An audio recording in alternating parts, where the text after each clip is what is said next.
বাসন্তী পোলাও বাঙালিদের খুব পছন্দের একটা রেসিপি। উৎসবে আয়োজনে বাসন্তী পোলাও ছাড়া ঠিক যেন জমে ওঠে না। আজকে আমি আপনাদেরকে একদম সঠিক পরিমাপ সহ অনুষ্ঠান বাড়ির মতো ঝরঝরে বাসন্তী পোলাও বানানোর একদম সহজ রেসিপি শেয়ার করব।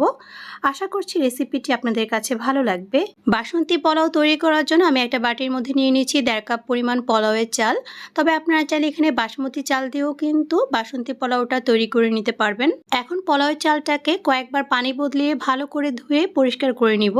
পোলাও চালটা ধুয়ে পরিষ্কার করে নেওয়ার পর এখন আমি এই পোলাও চালটাকে একটা স্ট্রেনারে রেখে দিয়েছি যাতে অতিরিক্ত পানিটা ঝরে যায়। এরপর আমি এটাকে একটা প্লেটের মধ্যে ছড়িয়ে দিব। চালটাকে ছড়িয়ে দেওয়ার পর এখন আমি এটাকে একপাশে রেখে দিচ্ছি আর চুলায় প্যানের মধ্যে দিয়ে দিচ্ছি 3 টেবিল চামচ পরিমাণ ঘি। ঘিটা গরম হয়ে গেলে এখন আমি চুলাটাকে বন্ধ করে এখানে দিয়ে দিচ্ছি 1 চা চামচ পরিমাণ হলুদের গুঁড়া। এখন হলুদের গুঁড়াটাকে খুব ভালো করে ঘিয়ের সাথে মিশিয়ে নিব। আর এভাবে ঘিয়ের সাথে হলুদের গুঁড়াটা মিশিয়ে নিলে কিন্তু বাসন্তী পোলাওর রংটা অনেক বেশি সুন্দর আসে। এখন আমি ঘি আর হলুদের মিশ্রণটাকে চালের মধ্যে দিয়ে দিচ্ছি আর দিয়ে দিচ্ছি এখানে 1/2 চা চামচ পরিমাণ গরম মশলার গুঁড়া।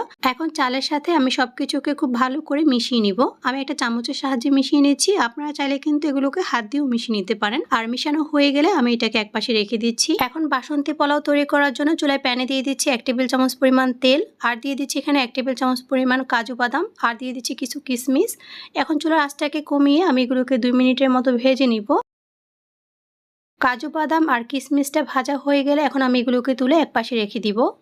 এখন ওই প্যানের মধ্যে আমি দিয়ে দিচ্ছি একটা তেজপাতা, দিয়ে দিচ্ছি 4টা লবঙ্গ ও দিচ্ছি 1 টুকরা দারুচিনি। আর এরপর আমি এখানে দিয়ে দিচ্ছি 3টা এলাচ আর এলাচটাকে একটু ফাটিয়ে দিব মুখটা, এতে করে সুঘ্রাণটা অনেক বেশি বের হবে। এখন আস্ত গরম মশলাগুলোকে একটু ভেজে নিব আর এগুলোকে ভেজে নেওয়ার পর আমি এখানে দিয়ে দিচ্ছি 1 চা চামচ পরিমাণ মিহি কুচি করে নেওয়া আদা। আপনারা চাইলে কিন্তু এখানে আদা বাটাও ব্যবহার করতে পারবেন। আদা কুচিটা ভেজে নেওয়া হয়ে গেলে আমি এখন এখানে দিয়ে দিচ্ছি ম্যারিনেট করে রাখা পোলাওয়ের চাল।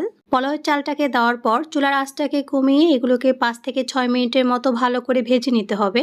পোলাওয়ের চালটা যত ভালো করে ভাজা হবে পোলাওটা কিন্তু ততটাই ঝরঝরে হবে। 5 থেকে 6 মিনিট চালটাকে ভালো করে ভেজে নেওয়ার পর এখন আমি এখানে দিয়ে দিচ্ছি পরিমাণ মতো গরম পানি। আমি যেহেতু এখানে 1.5 কাপ পরিমাণ চাল ব্যবহার করেছি তাই আমি এখানে দিয়ে দিচ্ছি 3 কাপ পরিমাণ গরম পানি। আপনারা এখানে 1 কাপ পরিমাণ চালের জন্য 2 কাপ পরিমাণ পানি দিবেন আর যে কাপে চালটা মাপবেন সেই কাপে কিন্তু এই পানিটা দিবেন, তাহলে পানির অনুপাতটা একদম ঠিক থাকবে। এরপর আমি এখানে দিয়ে দিচ্ছি স্বাদ মতো লবণ আর ঝালের জন্য আমি এখানে দিয়ে দিচ্ছি স্বাদ মতো কাঁচামরিচ ফালি। এখন সবকিছুকে ভালো করে মিশিয়ে নিয়ে আমি এটাকে ঢাকনা দিয়ে ঢেকে চুলার আঁচটাকে একদম কমিয়ে দিয়ে আমি এটাকে 10 থেকে 12 মিনিটের মতো এভাবে রান্না করে নিব। 10 মিনিট পর আমি এখন ঢাকনাটিকে সরিয়ে নিয়ে এটাকে একটু নেড়েচেড়ে মিশিয়ে নিব। আর মিশিয়ে নেওয়ার এই পর্যায়ে আমি এখানে ভেজে রাখা কাজু বাদাম আর কিশমিশগুলোকে দিয়ে দিচ্ছি আর দিয়ে দিচ্ছি 2 টেবিল চামচ পরিমাণ চিনি। তবে মিষ্টিটা আপনাদের টেস্টের উপর নির্ভর করে বাড়িয়ে অথবা কমিয়ে নিতে পারবেন। এখন আলতো হাতে সবকিছুকে মিশিয়ে নিব। সবকিছুকে মিশিয়ে নেওয়ার পর এখন আমি এখানে দিয়ে দিচ্ছি 1 চা চামচ পরিমাণ ঘি আর ঘিটা দিয়ে চুলার আঁচটাকে একদম লোয়ে দিয়ে আমি এটাকে ঢাকনা দিয়ে ঢেকে দমে দিয়ে রাখবো 5 মিনিটের মতো। 5 মিনিট পর আমি এখন চুলাটাকে বন্ধ করে দিয়ে বাসন্তী পোলাওটাকে নেড়েচেড়ে মিশিয়ে নিচ্ছি। আমার এখানে দেখতেই পাচ্ছেন বাসন্তী পোলাওটা কিন্তু একদম ঝরঝরে হয়ে গিয়েছে আর এটা ঠান্ডা হয়ে যাওয়ার পর কিন্তু আরো অনেক বেশি ঝরঝরে হয়ে যাবে।